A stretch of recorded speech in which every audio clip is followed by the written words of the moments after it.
He's Jeff King. I'm Andy Erickson. This is not another shooting show. We go to wherever the hell this guy lives. I don't know where, because it's from Vice, and Vice doesn't put date lines on there. But anyway, wherever Sundance Head, the voice guy, he won The Voice one year.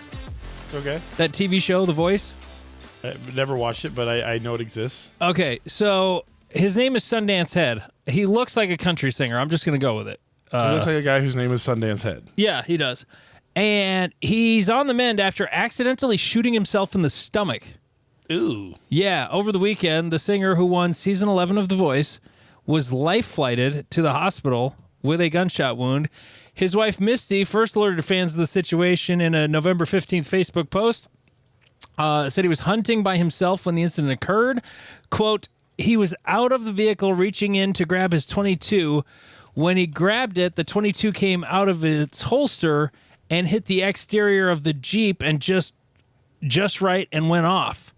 Sundance said it happened so fast he could see the bullet dislodging. Okay. After he was shot, Misty said that Sundance took off down the highway to flag down a car for help. Here's the best part. After arriving at the hospital via helicopter, doctors discovered that no internal damage was done by the bullet. The bullet, she explained, went in above his navel and lodged in his abdominal wall, missing all vital organs. In other words, his big, fat fucking gut stopped the bullet. Hell yeah, brother. Yeah. Yeah, screw the six-pack abs. Yeah, adipose tissue for the win.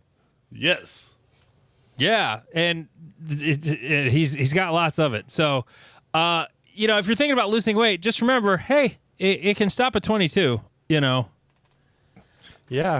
and 22's dropping out of holsters. Like, good thing SIG doesn't make a 22. They do, actually. Oh, no. The SIG P322. Oh, God. Mm-hmm. Oh, God. Uh-huh. Yep. Anyway, so, yes, he shot himself in his fat, and he took a helicopter to the hospital because he had a hole in his fat, I guess. I suppose there's some blood vessels there. I suppose you could slowly bleed to death out of your fat, or would just the fat leak out? I'm not sure how it works. Yeah, I don't know. I subscribe to the strongman theory on why you should not have a six-pack, but I don't know, but like getting shot in the stomach would be a extreme emotional event. Yeah, I probably would be like, yeah, I shot myself in the stomach. Let's go to the hospital. Helicopter, sure. All right, well, let's be honest. Your wife would be like, do we really need we can drive. Like, our car's fine. Does he really need to go in a helicopter, or can we just drive fast? Right. Like, we'll take our own car. That's going to be expensive. I don't know if we'll hit our out-of-pocket match with that.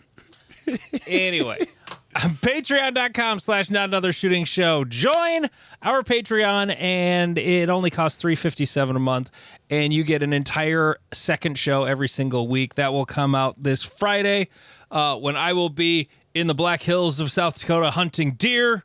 Yeah, more on that a little bit later. Also, hit up our Reddit, r/NASS, NASS, on the Reddit. And, we have a good time there. So, Jeff shot a steel challenge match after he went to the gay bar. Yeah, it was super fun. Well, all I saw at the gay bar was chicks. At least in the picture you sent me. I saw a bunch of chicks, one with a badonkadonk that did not quit. Like, you could shoot her in that ass with a .22, and it is not going to hit a vital organ. Right, but that's the beauty of bars like that is you never know. So, is it a gay bar if it's all chicks? Well, I suppose they could be lesbians. Well, lesbians or chick presenting, to use the modern term. Chick presenting? Trannies. Oh, right. Sorry. No, my old morning show partner, Tosh, like, most of her best friends were gay dudes. So when I see a bunch of women at the bar, I always think of it as, like, the straight female hangers-on of the fun gay dudes. Because none of their friends like musical theater, and then they find all these guys who love it, and they hang out with them. Right. Well, and it is like one of the few clubs in Omaha, but I I actually went with a good buddy of mine named Bill and it was his birthday, and his girlfriend was like, I want to go to the gay bar. I love going to the gay bar. And I was like, all right, let's go to the gay bar. So we went to the gay bar, and the community that listens to this is probably a general political position that makes it even more funny for someone like me, because the first person that his girlfriend talked to was this 6-foot trans person in like 5-inch like elevated platform shoes, and Bill's handing her a drink, and I can just see on his face like, I thought I was prepared for this. I was not as prepared for this as I thought I was going to be. But he had a great time. It's the energy of that place is super fun. Oh God, they're way more fun. I've been to a gay bar once, and they're way more fun than straight bars. Oh yeah, like because way more fun. No one cares, and everyone's like, let's have the most fun humanly possible. Yeah. It's the best time.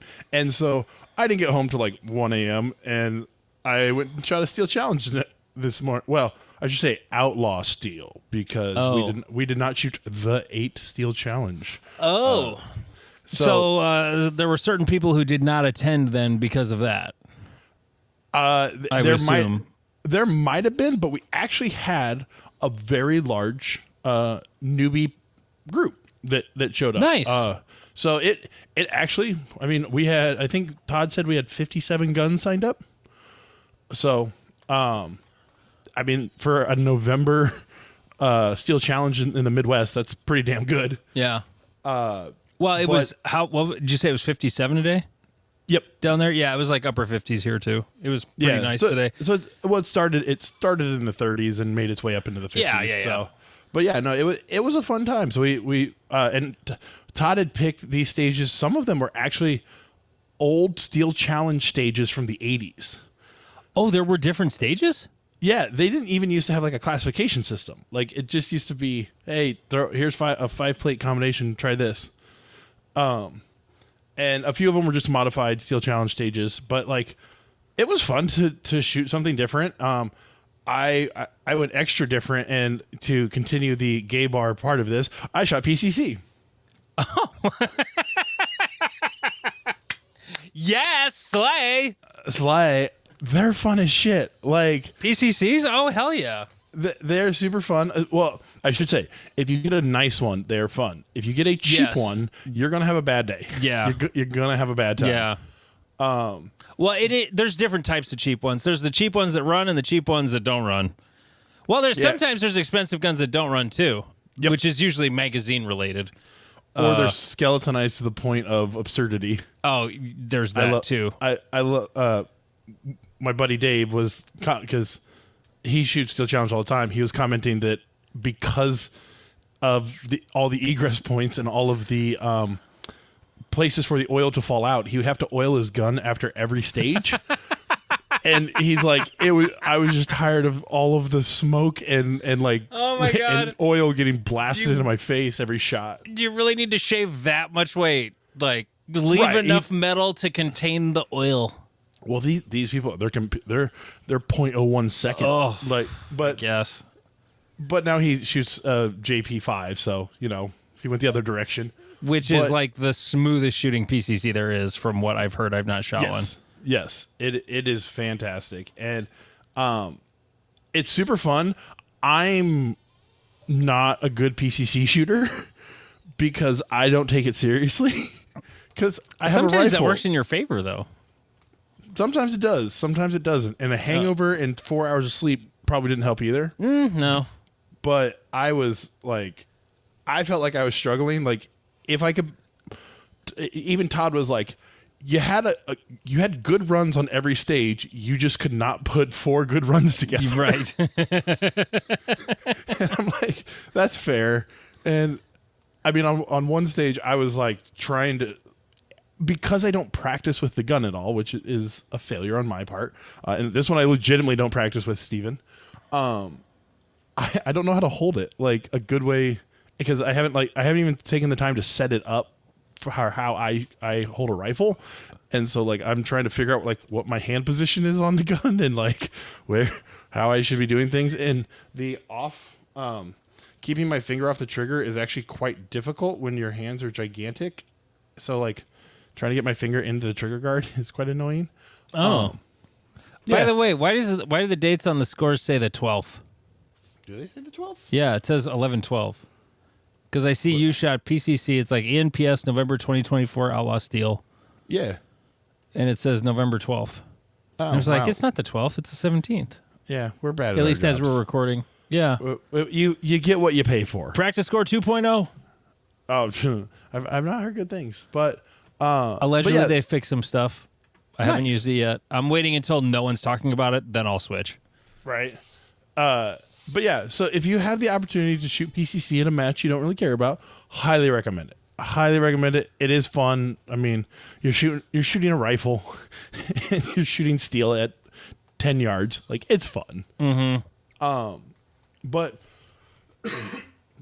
it did give us, like, because me and Todd talk constantly, but it gave us time to actually experiment with these stages and a bunch of steel challenge shooters, because there were several of the very serious steel challenge shooters at the match, and everyone had fun with it. They're like, these are cool, these are fun, and a lot of them were burners, like sub 2 second runs were not an uncommon thing. Like one of them was like 5 plates. They weren't like stacked on top of each other, but they were one plate up and to the right, and then the next one was one plate up and to the left, and then one plate up and to the left, and then the stop target was like one plate up and 3 to the right. And so you want to just like ride the recoil up, but it was like just enough off center that you couldn't do it. Oh yeah, and it caught people. Like it was fun. There was one that was like basically like a pyramid. And so you did the 2 on one side, and then you tried to ride the recoil at an angle up the other side. And again, like I think I had a couple runs that were like 1.7 or something like that. Like, they're fun. It was super fun, and everyone said that they enjoyed it. So it kind of brought up the conversation around like Steel Challenge needs to be more than the 8 stages that it is. Yeah. And give people the freedom, like, add more of these stages. Todd created like 3 of them by just taking Steel Challenge stages and like changing a couple plates on them.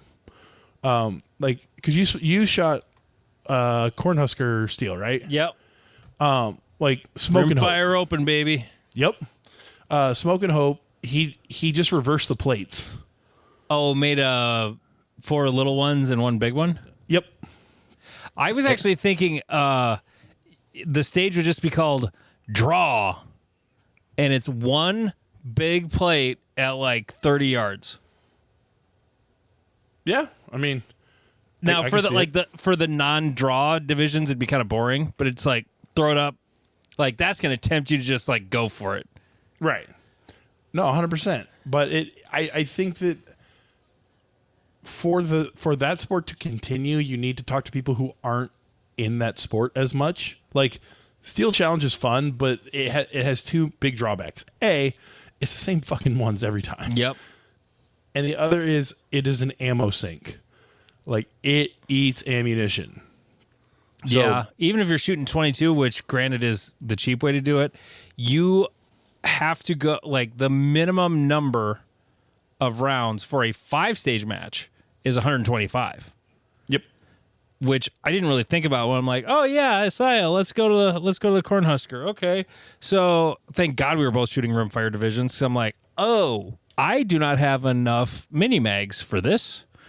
We need to go to Shields before we go and buy some. So it's a very ammo heavy match, and like one thing you can change. So for those of you who may not like understand Steel Challenge or haven't, you on most of the stages you fire 5 strings of 5 shots, and then you eliminate your 4th. You only take 4 of them. Yeah, because the you top eliminate 4. your worst one. You could also you could be top 3 and eliminate the 4th. Like, take 1 run out of there, and you save 40 required rounds for you would center save fire. 20% of the ammo. Right. So it's like, and only do it for center fire. That's not counting the misses. Right. That's not counting misses. That's only minimum shots required. Yep. So like that's a whole box of ammo you just saved at an 8-stage match by eliminating one run from every stage, and you're still getting a time. Like you're still compete. Like, and as I said, only do it for the drawn from holster divisions, and or only centerfire divisions. So because PCC also sucks. Bringing that stuff up, like tomorrow, it'll be in the past by the time this comes out, but there's a board meeting tomorrow, USPSA board meeting tomorrow, and there's going to be a whole bunch of Steel Challenge stuff, and I'm already like struggling to try and figure out, okay, this is not a thing I'm well versed in. How do I make a correct decision without doing something stupid that the people who care about the sport will be upset about? Literally call Todd. No, and he makes it. That's what I'll do. Right in the middle of the board meeting, I'm like, Todd, do it. I should. I'm legitimately telling you to call him because we were just talking about how he should just text me what to vote. Yeah, he'll listen on speaker and tell you what to vote for because like, it's live streamed. He can just watch the live stream. Right, and so, because he has this great point. As Andy's pointing out, legitimately, Andy as a USPSA shooter has no concept of what Steel Challenge wants. Honestly, that's most of the board. Right, that's my point. There should be a separate board for Steel Challenge, and the USPSA board should stay the fuck out of it. Correct, and it should be appointed. Each area director appoints their liaison or their assistant. Like just the area Steel Challenge shooters vote. Like that too. I mean, the fact that everything goes to, I don't know, the two sports are so different. If you get a membership in one, you have a membership in the other, which is, I didn't realize. I thought I was going to have to go buy a separate Steel Challenge membership, but, I already have a member number. Cool. Yep. I don't think USPSA shooters who occasionally shoot Steel Challenge should really even be voting in surveys. I mean, they're members, I guess. It's in the bylaws, like, everybody gets the survey. But outside, like, USPSA stuff, I mean, members help me form my opinion, but I still have my own informed opinion. Because you are a stakeholder in what you were doing. Right. But when it comes to Steel Challenge, I actually have to educate myself because I don't know. It's like voting for local legislators. It's like who sent me the least fucking mail? Right. That's who I'm voting for. I don't care what letter's next to their name. Right. Just like, and another great shooting example is you don't want me in charge of the 3-gun, like voting on USPSA 3-gun. Right. Because I'm like, fuck you. Like, how can I ruin your sport? But like, because it's not my sport. I have no say in it. And so, yeah, I think that it would be good to, because I know they have like a committee of like 3 people, but I don't think that they represent a positive mindset from what I've heard about them for the growth of their sport. I think this is how it's been. This is how we want it. We don't want it to change. Well, and it's on some level too, though. The controversy there has been over the peak times, stage times going up too much, too fast, which is not a good thing. But at the same time, they need to go up because the sport's getting faster. Right. And if people just want to keep making GM without it being hard, well, tough shit. Like anything worth getting it's worth being hard. Well, so, I mean, just look at GMs who got their card before 2016. Yeah. The game is completely changed. And like you said, there's a conversation. Like everyone wants to be a black belt in martial arts until it's time to do black belt shit. Yeah. And that's why there's an entire industry of McDojos that guarantee you a black belt in 2 years, and their sports are fake. Yeah. And they are, and so moving those peak times, like, should every time be based off of Christian Seiler? Maybe. I don't know. He's fucking good at it. And if you've ever watched, if you could ever get to a Steel Challenge match where there's a super squad level Steel Challenge shooter, it is the dumbest thing you've ever witnessed. Like I've seen a sub-second run. What was that? Was that rimfire? Yeah, it was. I want to say it was rimfire pistol, but it was. That's one thing in Steel Challenge. They encourage you to like the time be. Like you don't have to have a perfect rhythm. Like, are you ready? Stand by. Beep. It just has to be the same between runs. Like as an RO. Like if you say, "Are you ready?" Stand by. Beep. As long as you do it the same way every time, like that's cool. Like that's the way they want it.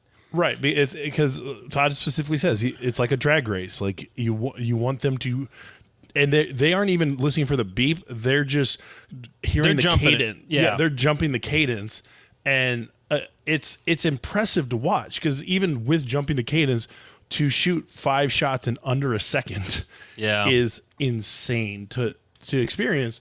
But yeah, so it's like.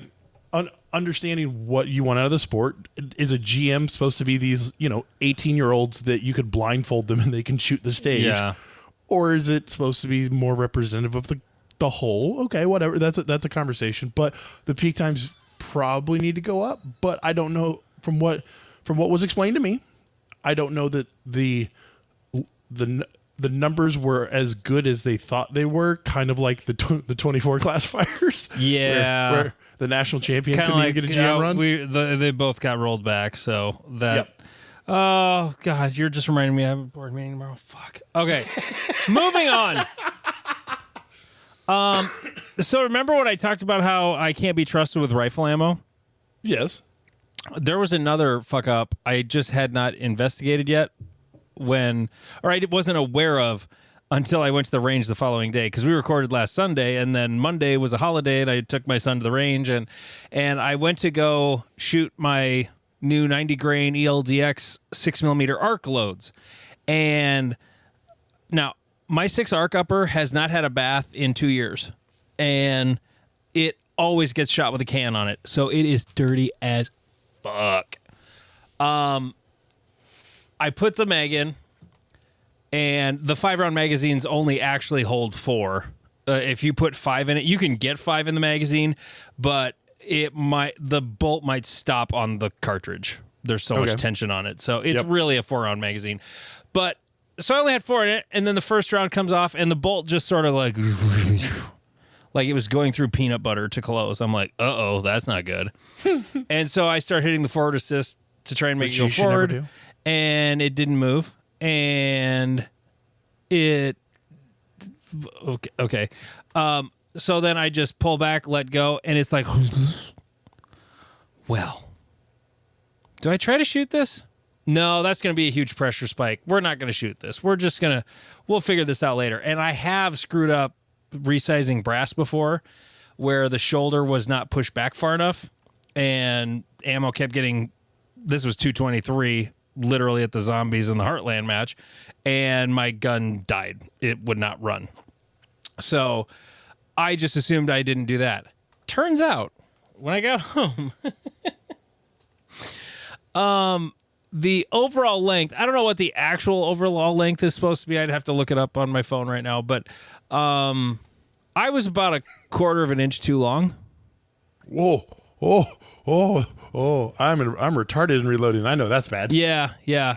So either I still had the 6 Creedmoor out, or I just misread the caliper, because I have a dial caliper.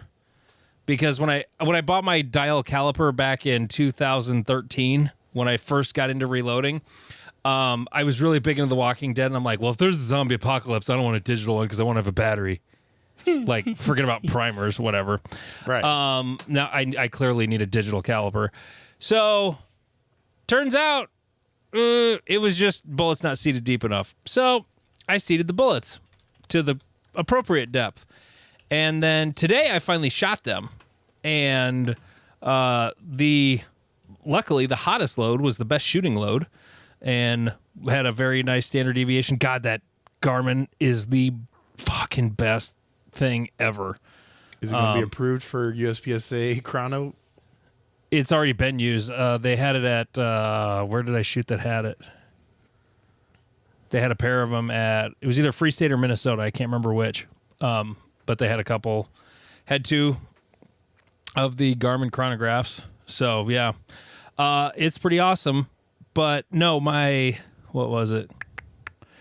The fast one, yeah, 2880 was the average speed, 90 grain bullet. I'm excited.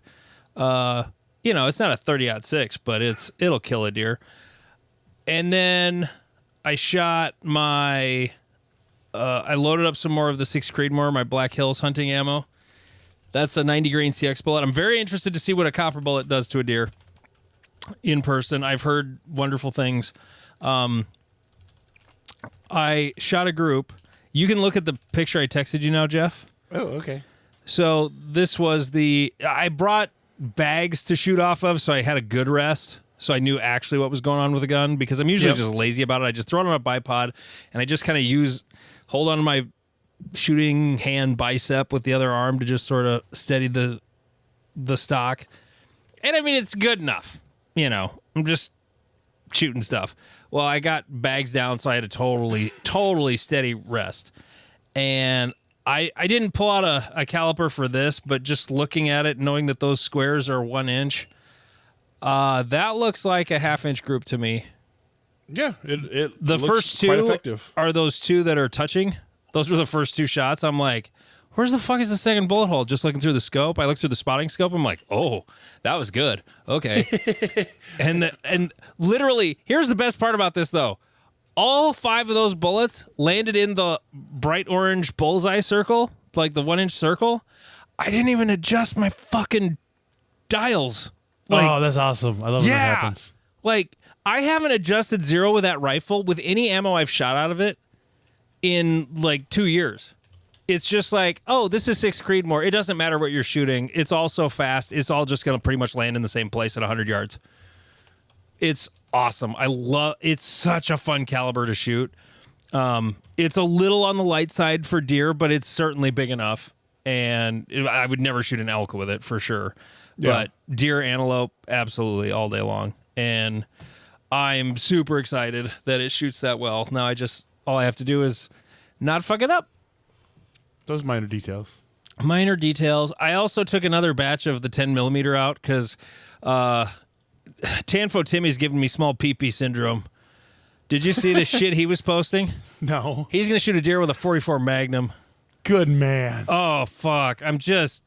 He's like, hey, the centimeter's cool too. It's like, oh, yeah, okay. The centimeter. Where was it?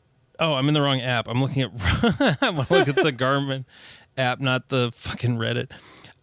So I shot let's see. Average, I finally got it dialed in. When I measured all the powder very, very consistently. It still got kind of a big spread. More of a spread than I would like, but not terrible. 40 foot per second spread. All but 2 shots out of 10 were over 1,300 feet a second. So every single bullet is at least 600 foot-pounds of energy, so plenty of stank. I didn't want to be close to 500 is the minimum threshold in South Dakota for big game, so Yep. I wanted a whole 100 more muzzle energy at least. So, and by the way, if you're wondering what the power factor is, that's averaging right around 210 to 215 power factor.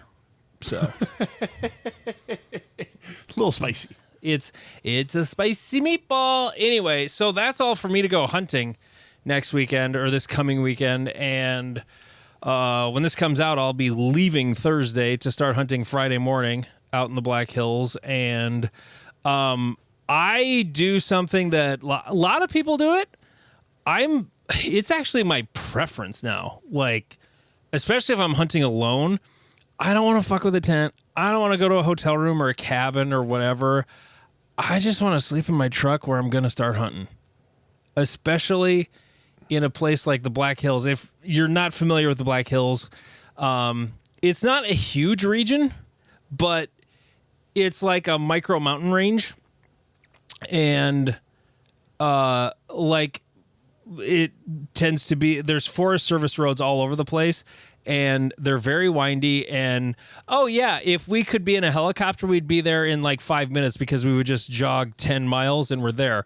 But to go those 10 miles, you have to drive like 40, and that's how it works. So the spot, my super duper top secret spot that I go to out there, is from the closest town is 45 minutes. From Rapid, it's like an hour and a half, and it's pretty much just straight west. It's not that far. If I took a helicopter, it's a trip in. So I'll have all my shit in the pickup. I'll have my 0 degree sleeping bag. That'll be my heater for the night. I'll just undo that, cover myself up with it. I'll be plenty toasty warm all night. I'll sleep good. What kind of truck do you drive? It's a Chevy Silverado crew cab. Do your seats fold up like the F-150s? What do you mean fold up? So my back seats can fold up, and I've thought about sleeping in the back. Yeah. No, Yeah. like I'll fold them up completely. Although sometimes I like leaving them down because then it's like shelves.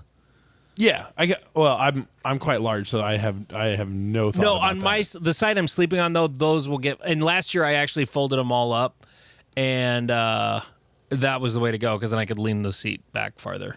Yep. It leans back farther than my old truck for sure, so that's a good thing. Truck camping's where it's at. I absolutely love it. First time I did it was actually with another guy when we were antelope hunting, and it was a good thing. Well, actually, because we were truck camping is why the battery went dead because he didn't turn the key all the way off.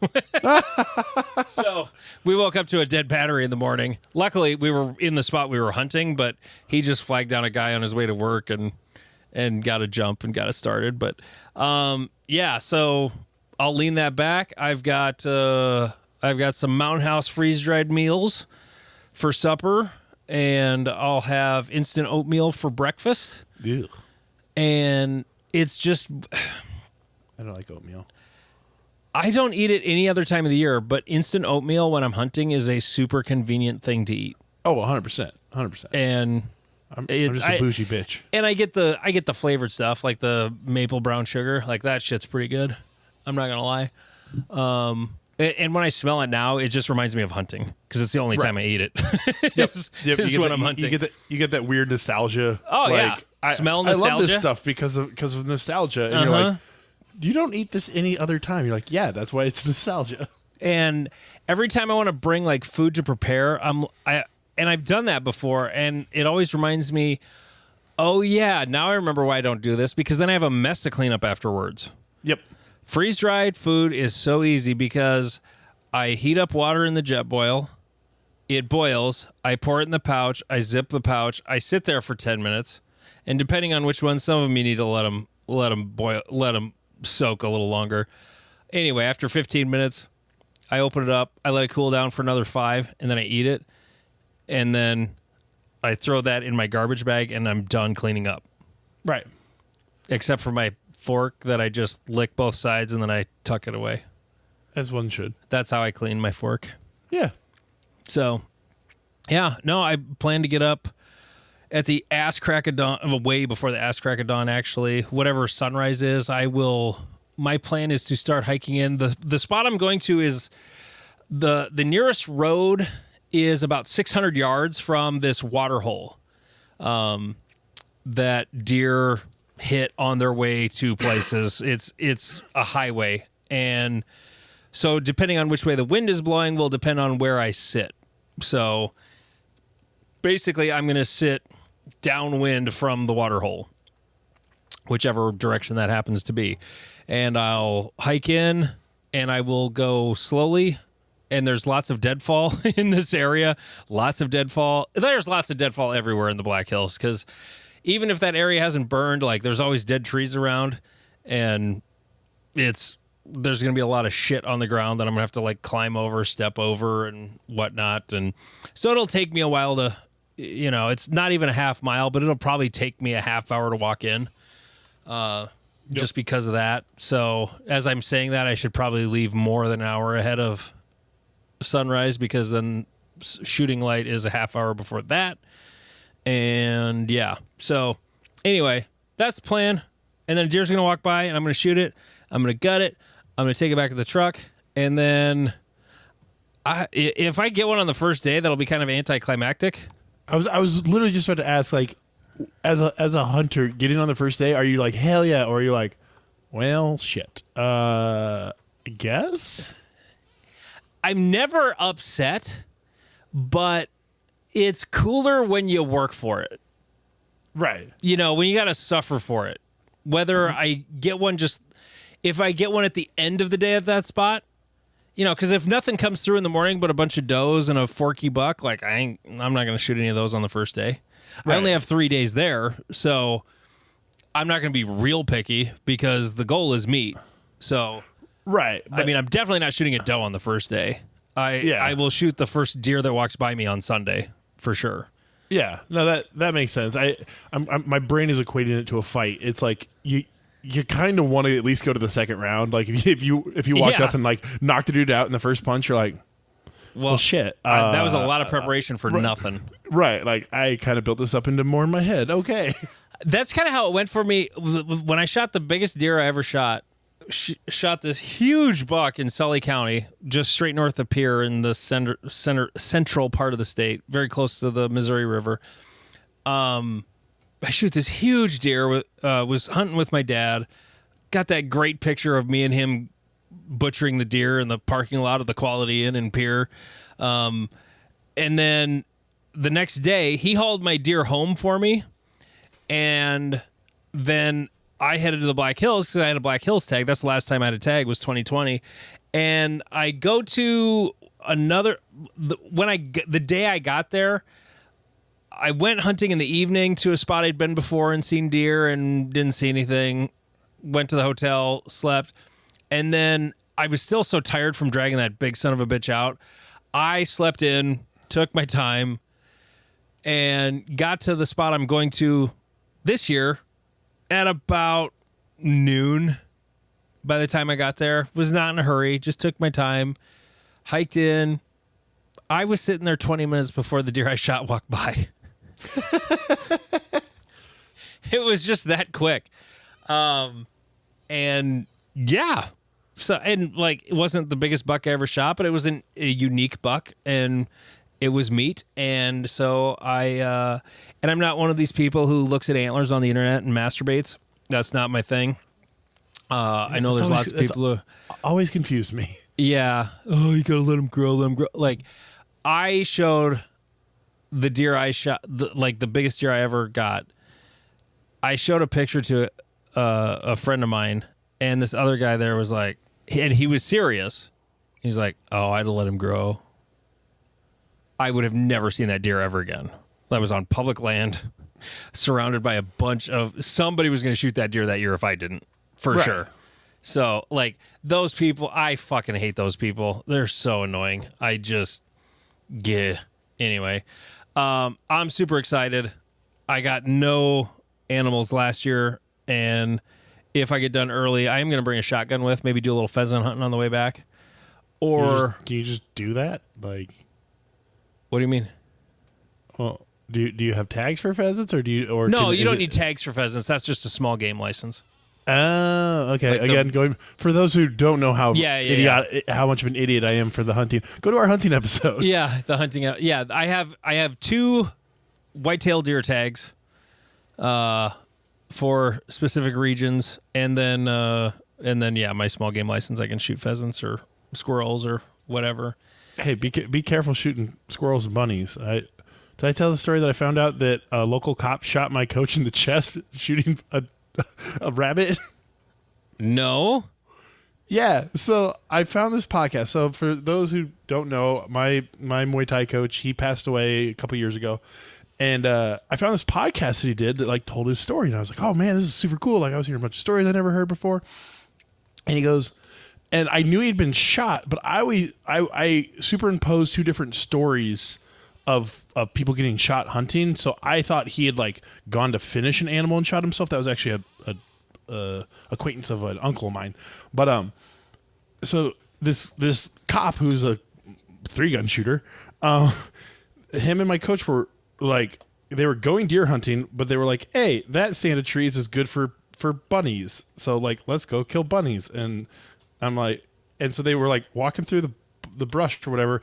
They got slightly separated, and when the cop took the shot, he shot the bunny with a .222, which I feel like is a little overkill.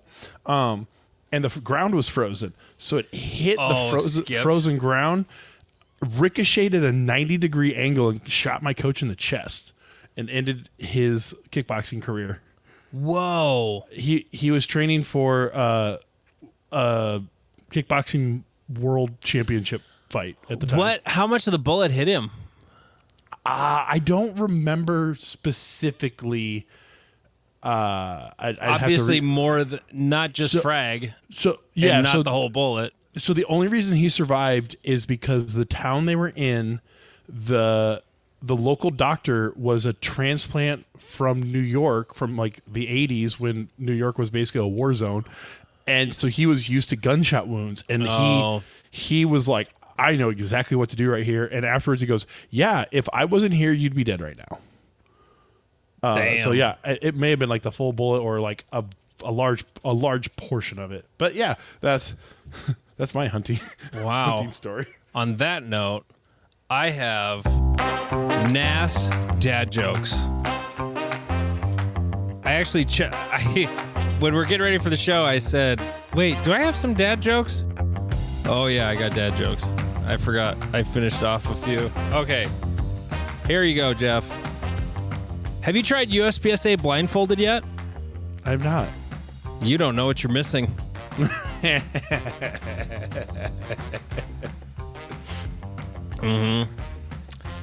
What do you call a pistol that keeps getting sued? What do you call it? The SIG P3 Diddy. Make sure it's covered in lube. Hey, speaking of Diddy, if Diddy shot a USPSA match, what division would he shoot? I don't know. What division would he shoot? Open? Minor?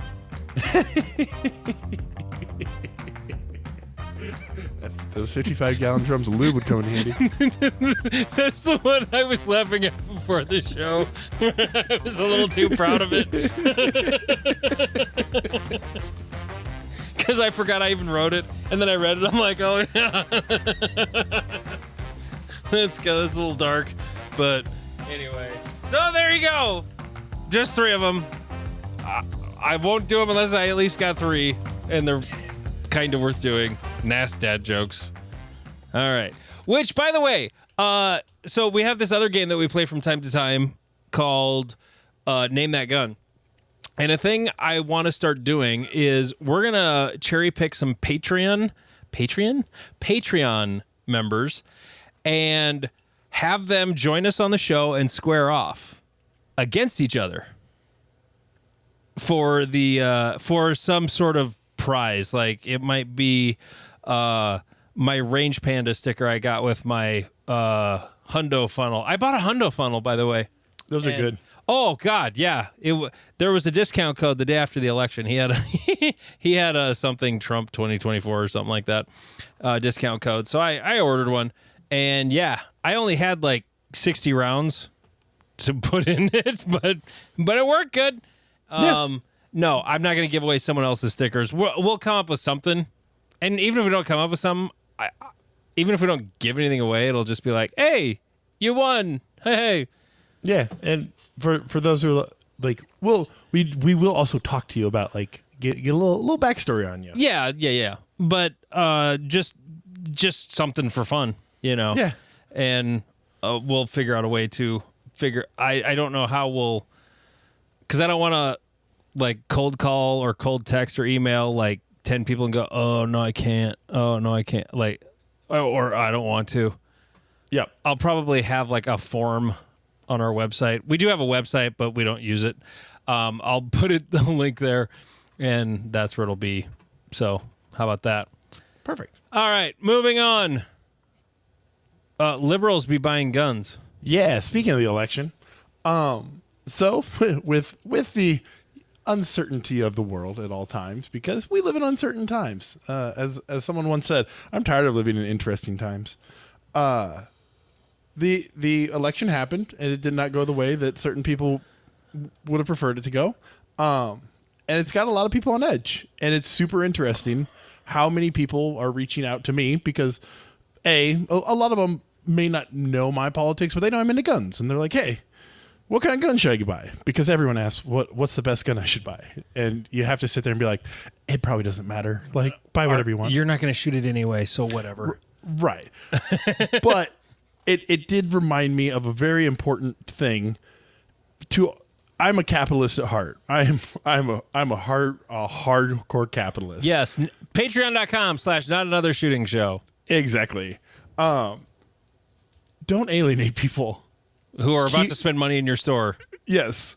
The amount of, like, again, I've made my politics fairly clear here that like the amount of gun companies that were like, fuck liberals 2024, here's like, use this code, and you're like, okay, I didn't really need you to like be an asshole.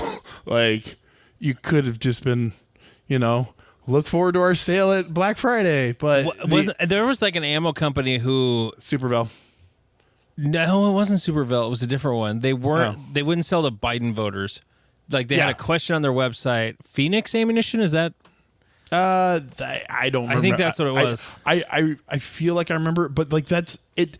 It's this common thing within the gun industry. Is that as much as people want to talk about like people's identity politics, no one loves identity politics more than like gun like people. Yeah, and Glocks are gay. Exactly, and the amount of, because I have a local range to me called 88 Tactical, which is already kind of a sketchy name, like, and then they never help themselves because their colors are red, white, and black, and their owner, there's actually like several weird things. Like, they had a topographical map on their wall, and it had 1488 written on it, but there's no place in Nebraska that is 1488 meters tall because we're a flat ass state. And hell, for those, my house just sits over that. Right, and for those who don't know, 1488 is it's a white supremacist kind of like calling card. Yeah. So it's 88 is Heil Hitler, and 14 is the 14 words. Anyways, so the owner of that also went on the local news. I believe it was actually before COVID, like before all the Black Lives Matter stuff and all that bullshit. And he specifically said, if liberals surround your car, run them down. And I was like, dude, I followed him at the time. I was like, hey, like, why did you have to like put that label on it? You could have just said, if people surround your car and are not allowing you to leave, hit the gas pedal. I'm totally down with that statement. Yeah. That you made it like a targeted attack wasn't good business. So like, all these people, I'm in the Omaha subreddit, and there's a lot of people who are like, hey, I want to get gun training. Where am I not giving money to Nazis? And people are like, oh, don't go to 88 Tactical. Like, and they actually, there was an article written about like how they're not straight up Nazis, but they definitely throw off some vibes. And I used to work there, and they made the joke that everyone who worked there at the time was bald and white. So that didn't help. But I'm saying this to say, present yourself as a professional that wants to teach information to a paying customer. Don't have, Mullen lobby fucking stickers and like the like liberals are pussies and fuck blue-haired women or whatever. Like, present yourself as neutral as possible, and you will rake in large quantities of money. Like, be a capitalist, take their money. Well, I mean, it's a growing number. Is it, would the opposite be a good idea?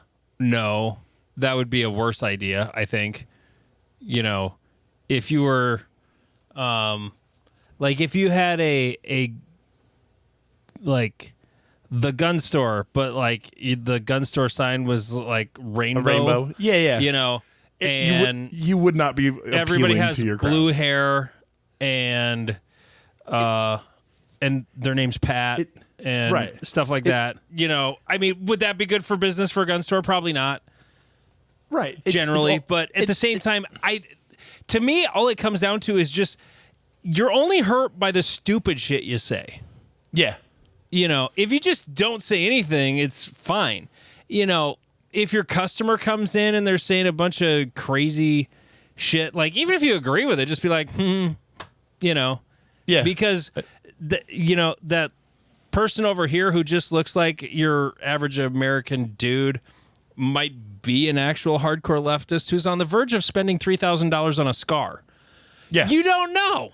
So right. They're like, I use a P90 in Call of Duty, and I would like to buy a P90. And you're like, I would like to unload this piece of shit that has been sitting on my wall for 3 years. And as someone who is an registered independent whose politics lean right, I've been in Gary's gun shop in Sioux Falls when a customer's been in there saying just fucking crazy shit.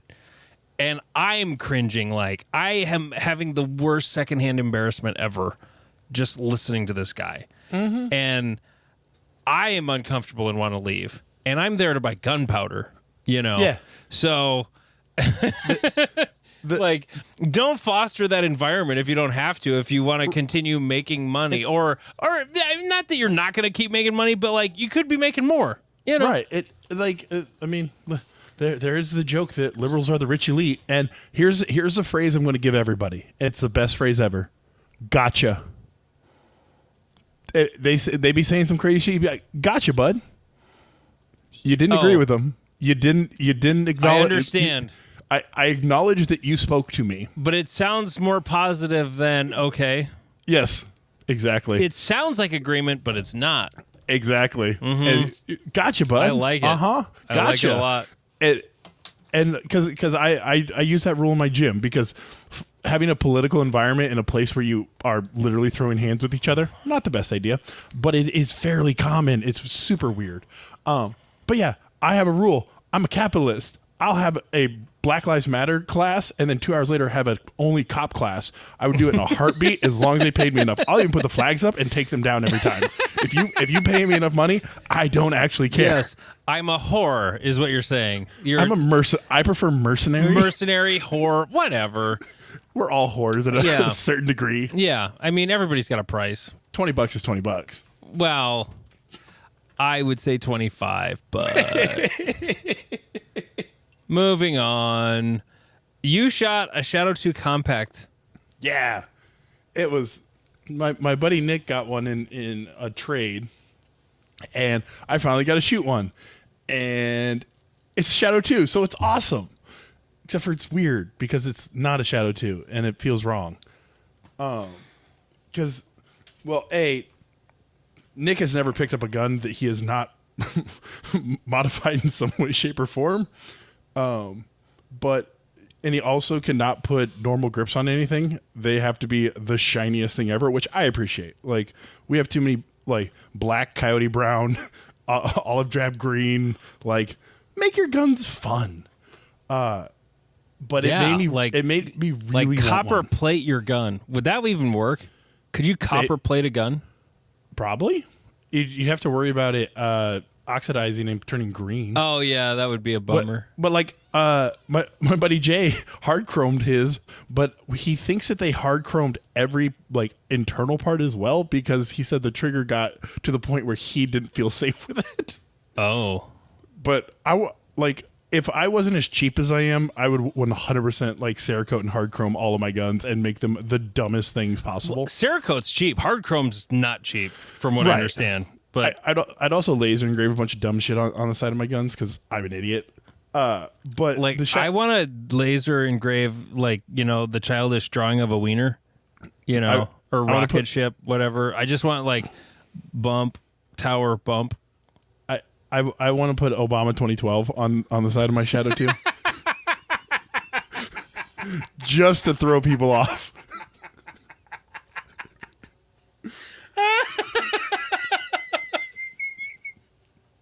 That's so funny. Oh, God, that would be great. Right. So how did the Shadow 2 compact shoot? It shot really well. Like a Shadow 2? It shot like a Shadow 2. Okay. But I kept running into this dumb idea that I want it. But then I would also have this conversation with myself that I carry a 5-inch M&P that A, does the job perfectly fine. And it's too small for you. Well, right, exactly. That's my thought pattern. Is I'm like, I have a. Can you even get all of your fingers on the gun? I didn't feel like my grip was lacking, but I also only shot like 2 magazines. Is your pinky on the gun? Yes, but that might have been because of the magazine of base pad. Oh, okay. But like, it is a fun little gun. But there was a part of my brain that was like, you could actually buy a cheaper base model Shadow 2 or a PO7. Like if you want a gun that size, like get a PO7 or the PO1 or a PO1. Yeah, yeah. That's like, even smaller though. That's a bit smaller than a PO7. Yeah, but it's still steel, so it's better. Well, and then that steel conversation gets me hard. Well, and then that conversation starts in your head. You're like, I'm going to carry this. And you're like, that is a 2.5 pound gun. You're not. Like, I cross-posted a guy who was carrying a Shadow 2 on our Reddit, and I said, well, that's 4 pounds of carry. And his comment was, it's actually just shy of 3. I said, yeah, before you put ammo in it. Yeah. And it's like, I've carried a Shadow 2. I have an appendix holster for a Shadow 2. I am that big of a nerd. I've said it before. The biggest problem I have is that I only use competition grips, so they are cheese graters on my belly. Oh, and then the beaver tail, if you have a little bit of a belly, is not your friend. Yeah, I finally have enough skin cells rubbed off onto my Shield Plus that it is not uncomfortable on my belly, and it doesn't grab onto every single shirt. That's the only drawback with those M&Ps, the new ones, is they're excellent grips. Like they're very grippy. They're so grippy, like if you carry appendix, it's going to kind of rub your skin, and it's going to, if it's any sort of very light, like my golf polos, just stick to it. Yep. And I'm immediately printing. So I have to be I had to be careful with what shirts I wore with it. Like I said, now I got enough skin cells rubbed off on it that, it's kind of filled in and softened out, and, it's not so bad anymore. But the whole Shadow 2 compact thing made me start getting into my, like, I want to buy more Shadow 2s. Because also, CZ was like, hey, you remember that gun that we, like, told you about was going to be the most awesome thing ever, and then we never fucking said another word about it? They were like, hey, we're actually releasing this. The Shadow 2 Target. The 6-inch Shadow 2 single action only iron sight gun. Yeah, didn't we talk about this last episode? We may have, but yeah. What I definitely am jonesing for Shadow 2s because Christian Seiler also posted a video of his like gun safe, and it was he had like 9 Shadow 2s, and I was like, now I have a little envy. I have envy in my heart that I'm like, I too want 9 Shadow 2s because reasons. And here's the dumbest part: all of mine work fine except for the optics. every one of my guns right now that is quote unquote down is down because of an optic problem. I want 9 10mm Glocks. That's what I want. It's dual wield with a New York reload. No, I was shooting my 10mm today with the hand loads, and I had tried a Blackhawk Omnivore as a holster to carry with, because if I get the chance for my East River tag, I'm going to try and shoot a deer with my pistol. And that's what that ammo I was talking about earlier is for. And the Omnivore, it worked, and it held the gun, and it rattled around a little bit, but it wasn't terrible. The level 2 button works good. The reason I sent it back, there were 2 reasons. One is that it is not a pattern that will jive with a Safariland QLS mount. I didn't even think of that when I ordered. I was like, oh, I'll try that. Oh, no, that ain't happening. So I had been looking at other holsters, because Safariland does not make a Gen 5 Glock 20 holster. The slide is thicker on the new ones. So Okay. there's a handful of companies that make one, but it's like, I don't know. I've not heard of any of these companies, and maybe they make good stuff. Maybe they make shit. I don't know. So there was a couple I was looking at, and the one I ended up settling on was Dara holsters. Yep. Their thumb brake for a level 2. I wish the button stuck up a little further, but the holster itself is great. As far as I can tell so far. I mean, it's folded Kydex. It's the exact shape. Just the friction retention from the factory was dialed in about perfect. I loosened it just ever so slightly because it was a little tough to pull out. But the thing that's cool, if you buy a holster, they give you you can buy a discounted thing called a bridge. It's their universal adapter to anything. I think that's the most interesting thing about this holster is because that's the omnivore selling point, right? Well, I sent the omnivore back. That's why I bought it on Amazon because I knew there was a strong chance of returning it. So gotcha. Yeah. Then I got my money back right away, and I got rid of it right away. No, Dara, however they say it, they sell this thing called the bridge. You can buy it by itself. It's like $40. It's literally a plate with every hole imaginable, but it's milled aluminum, looks like. Oh, okay. So it's a sturdy adapter plate, but it's a very thin adapter plate. It's not adding a whole bunch of space to it. It's probably, it's probably about a 1/4 inch thick. Okay. So it's sturdy, but it's not so thin it would be bendy, and not so thick that it would be weird. It's a little bit of a bitch to get all the screws in because you're trying to, you have to mount it to the QLS fork before you can put it on the holster, or you have to put it on the holster before you put the fork on, obviously, and that's a little tricky. It took me a little while, but I got it on. And I used the wrong screws because if I would have used the first set of screws, I would have scratched the shit out of my gun. But it's really an ingenious little thing. So if you've got a lot of, Blade Tech pattern stuff, but you like Safariland pattern stuff, as far as the belt goes, like Safariland holsters are good, but they don't make them for everything. And if you, and that's why like for the belt I wear hunting, it's got Safariland shit on it because I can just swap out the holster, whatever I'm going to carry. Oh, I'm going to carry the 34. Boom, there it goes. Oh, I'm going to carry the Beretta. Okay, there. I've got all these holsters with QLS forks on them, and it's easy peasy. But I needed something to carry a Glock 20 because 10 millimeter, motherfucker.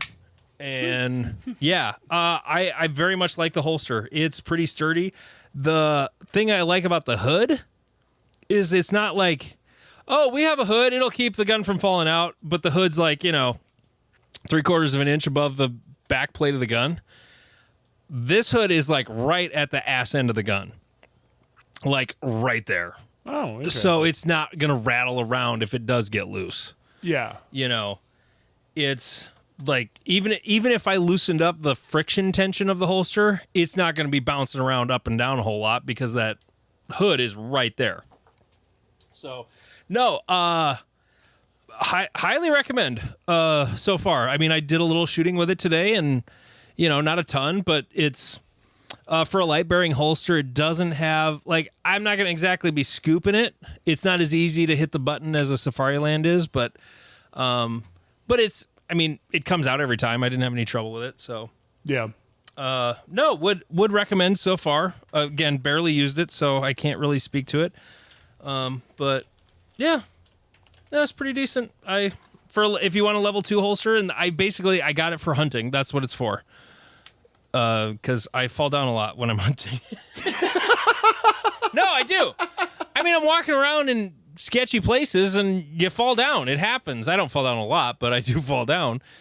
And I don't want my gun bouncing away. So it is one of those things we've talked about it before, is that people are like, I bought this holster, it will work fine. And if you're walking around, the streets of South Dakota, you're probably fine. Like there's not much happening. When you're walking through the middle of the fucking woods, yeah, I fell and my gun ran into a rock. You're like, yes, this is why the safety features exist. Yeah, this is why Safariland exists. I landed on I couldn't tell you what model it is that I have for my 34 light bearing 34 holster. It's the holster I always use for the night match. I was carrying that pistol while I was hiking around elk scouting out in Harding County 2 years ago, and I was walking in a cow path. Now, for those of you who are not familiar with rural America, a cow path is, imagine a grassy field, just imagine a yard, a football field, but there's a dirt path about a foot wide in it. That's a cow path. Their hooves are all kind of right on top of each other, and then they just wear this hole into the grass. And they've eaten all the grass around it, so it looks like it's mowed, but it's not mowed. They just ate it all. And I was walking in a cow path, which is a little bit narrow for my feet, but it was wide enough, and the edges of it were up high, and so I'm just walking in this cow path. And I hit a narrow spot without knowing it, and my boot hooked on my boot and the cow path, and I'm going down. Like, I'm going to fall down. And, okay, I can either put my hands out, and I'm probably going to have them land in prairie cactus, and fuck prairie cactus. Or I'm just going to, roll to my side and, land on my side or my back and not, potentially injure myself with a pack on my back. And I didn't quite get all the way around, so I kind of landed on, the back left corner of my body. So it was kind of on pack, but also very much on gun holster. Right. And gun stayed in holster just fine. Holster survived on belt just fine. Yep. It flexed on the mount just fine, just the way it's supposed to. So, hiking in the woods with a Boss holster, probably not a great idea. Shit's going to bend. It's almost like the go-to standard for police and military has thought about what will happen if you fall down with a gun. Yeah. It's remarkable. And again, if you're walking around, your range and you never intend to fall down, whatever, get your pancake holster. Yeah. If you're actually carrying a gun because you need to carry a gun, don't skimp out on anything. Yeah. Buy the $100 Safariland. It'll work. It'll work great. This Dara holster, it was $150, but they had a coupon code for whatever it was, 10 or 15% off. So it was $130 before shipping or tax or anything. So, yeah, there you go. I don't remember if they charged me tax or not. That annoys some people. By the way, when you have to pay sales tax when you buy stuff online, you can thank my state for that. I remember that. Because that was the Supreme Court case of Wayfair versus South Dakota. Thank you very much. You're welcome. Anyway. South Dakota became very important. We're fucking troublemakers, let me tell you. All right, let's move on to Reddit shit.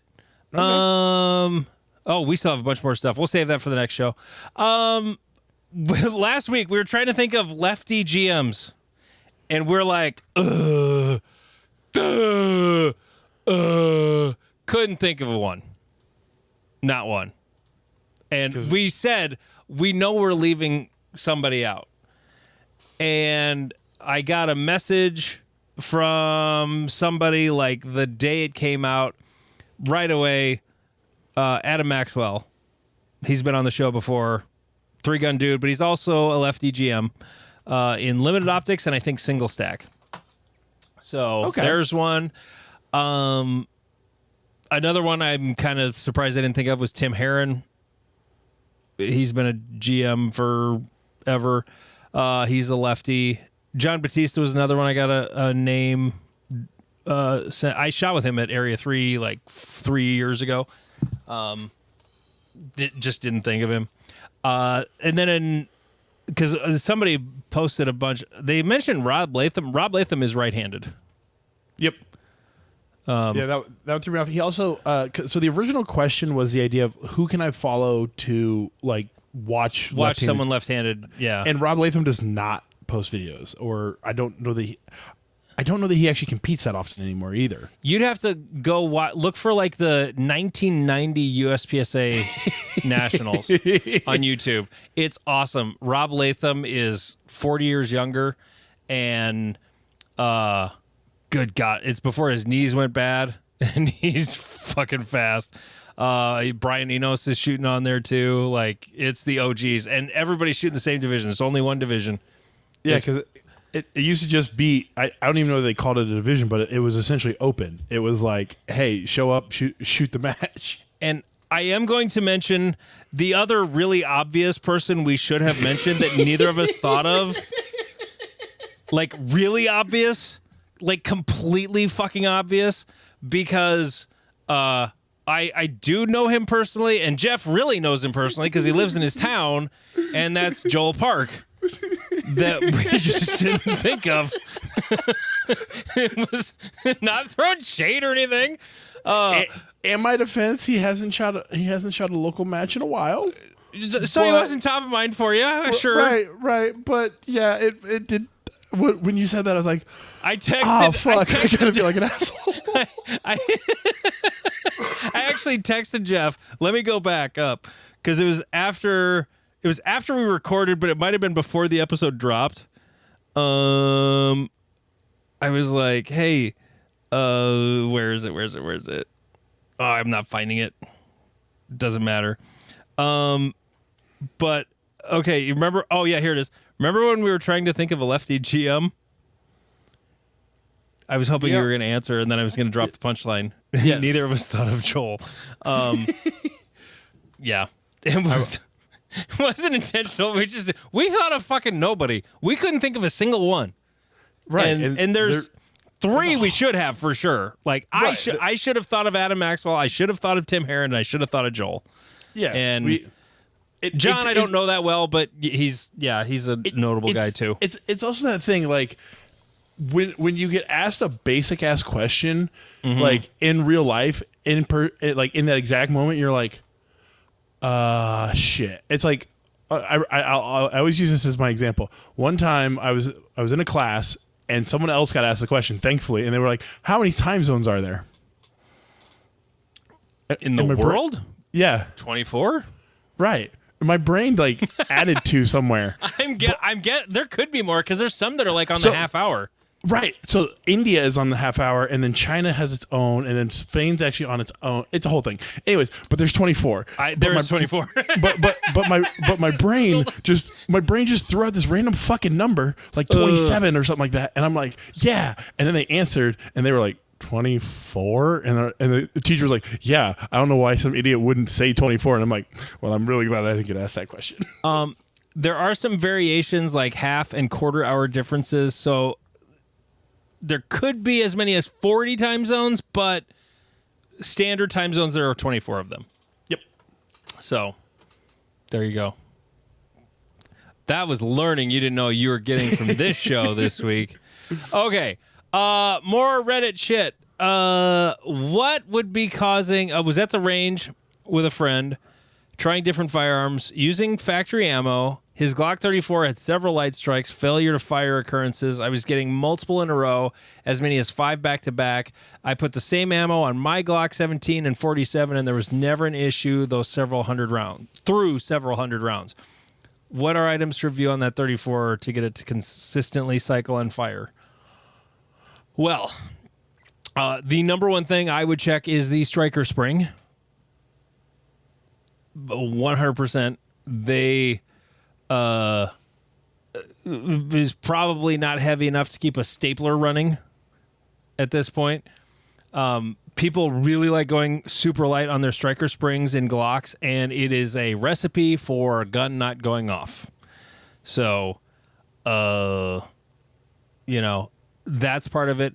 It was factory ammo, so high primers is sort of kind of ruled out. I have had a high primer on a factory cartridge before, but and the only reason I know it was a high primer was because I had just replaced the striker spring in my Glock, and I was shooting factory ammo, and it didn't go off, and then it went off the second time, and not a single other round had that problem. Right. But striker springs do wear out, and that is the number one thing I would blame it on a Glock is striker spring wore out. Even if it's factory, like they wear out, they lose their smack, and some companies' primers are like they're kind of hard. So yeah, especially like just because you say factory, Wolf is factory. yeah, Like I mean, you can't get any more due to certain reasons, but like Wolf was factory ammo, and like Andy said, one of the reasons that I'm apprehensive to replace springs is because they will break eventually. You just never fucking know when. It could, like, I've replaced a spring and had it break inside of 1,000 rounds. And you're like, what the fuck? The last one lasted 30,000 rounds. This Really? one lasted 1,000 rounds? Oh, yeah. which spring? I want to say that it was the firing pin spring in a Shadow 2. Yeah. But but it's more the point. I like, and we see it with optics a lot too, where it's like, oh yeah, my last one lasts like 15,000 rounds, and then the next one you're like, that one lasted 1,000 rounds. Now it's going back to the factory. What the fuck? And you're like, I don't know, shit breaks. I mean, sometimes you get a bad one. Like, Yeah, it just happens. And I know this isn't what he was asking, but it was a conversation we had at the range yesterday. Was one dude has like 2 Shadow 2s that keyhole with his hand loads. Only his hand loads? Only his hand loads. They work fine with every other load, and his hand loads work fine with every other gun. Weird. Right. It's like sometimes there's just this weird Magic? your magic where your gun and your ammo just don't agree for whatever fucking reason. Like you'll see it sometimes if you stay on the forums long enough that someone's like, my gun won't cycle Winchester. It'll cycle Magtech. It'll cycle S&B. It'll cycle blah blah. Won't, and people are like, then don't shoot Winchester. I don't know. Like, your gun's picky. Fuck it. Yeah. I am a big proponent of the Tyler Turner method of taking care of a Glock. Just go on YouTube and search Tyler Turner Glock springs or something like that. He did a video a few years ago that I took all of my shit from him. The only thing I do different is I put an Apex connector in it. If you're shooting a Glock, Apex or TTI connector, those seem to be the two that are the jam. I've never used a TTI, but I have used the Apex, and in a Gen 5, it is titties. And then I just polish everything up, get some flux and a Q-tip and cloth, and polish it all up really good. 5-pound striker springs, not 4, not 3, not 2. 5-pound striker springs. This also goes kind of back to the Vince model of the factory did research on why they did everything. Mm-hmm. The first question I would have is, what did he change? What was changed? What's different? And if I put it back to factory, did it work? So I cross posted something from the Glock sub about never spend $2,200 on a Glock. Most of that was the dumb optic on there. What is the expensive one? The fuck, the giant mailbox. Oh, the Acro. Expensive. Yeah, the Acro. That's like $700 or $800 of it. But he also that led to Tristan commented about his Glock 45 build that he bought some Johnny Glock competition drop-in trigger, and it wouldn't run. Yep. And it's not worth it with a Glock. Like, just shoot the Glock trigger. Like, it's pressing through crunchy peanut butter. Just do what I said. Do what Tyler Turner said, and it'll be fine. Right. It'll work good for you. And it's always remarkable the amount of people who take one of the most reliable guns on the planet and make it unreliable by doing things like putting comps on them and putting new triggers on them and doing all this shit. And you're like, you had the most reliable pistol, like the benchmark of reliability.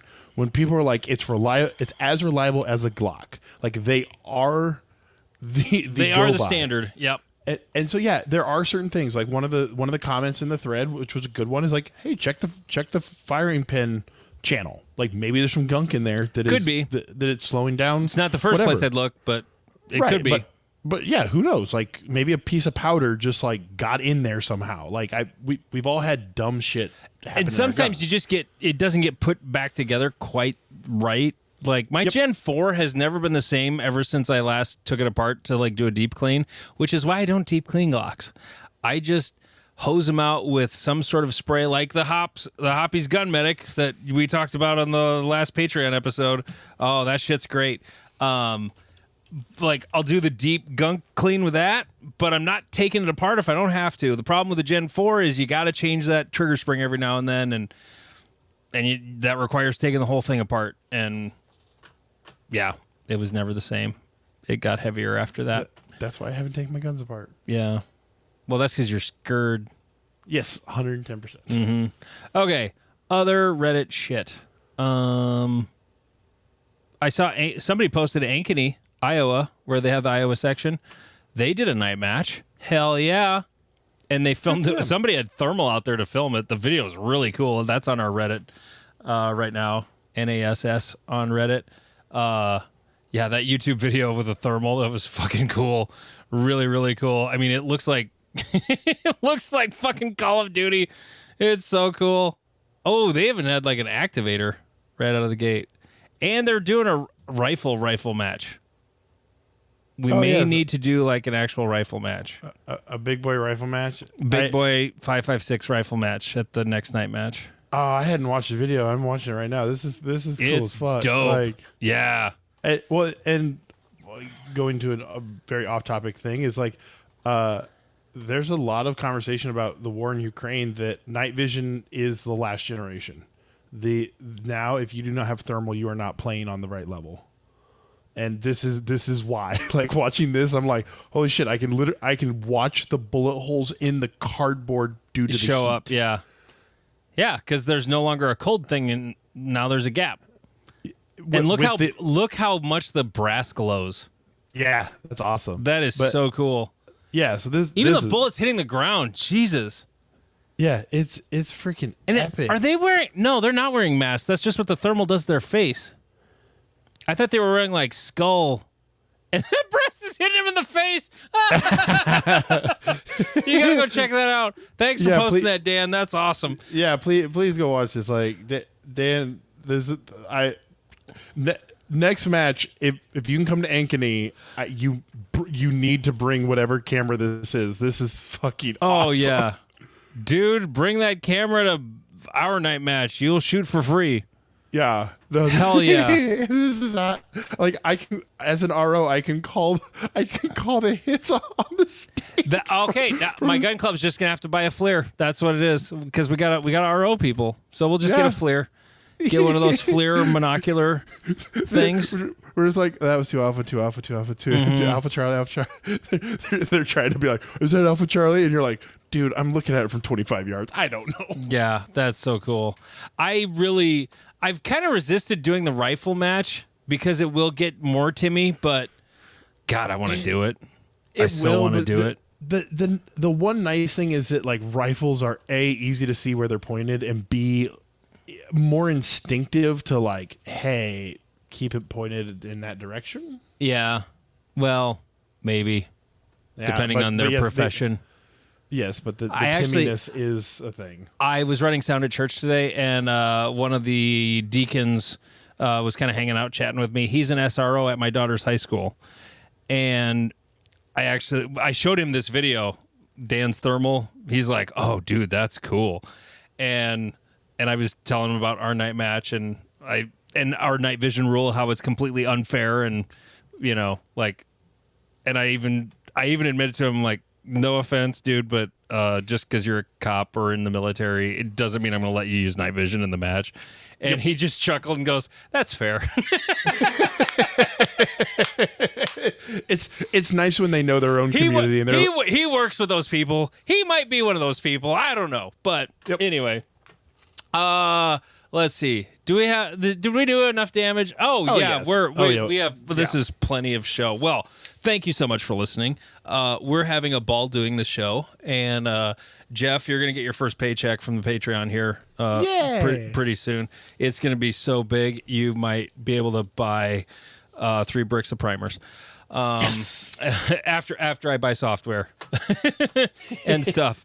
And that's only if I pay for the software we're already using, not anything new. So anyway, it's a nice little tip jar. Thank you so much. At least it's going to pay for Adobe Audition and Podbean next year. So we really appreciate you guys for listening. We're having a ball doing it.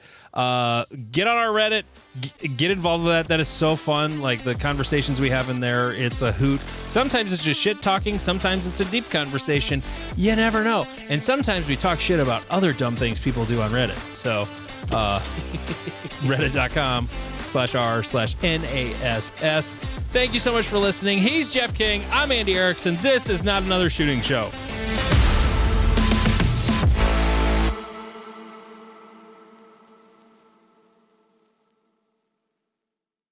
reddit.com/r/NASS. Thank you so much for listening. He's Jeff King. I'm Andy Erickson. This is Not Another Shooting Show.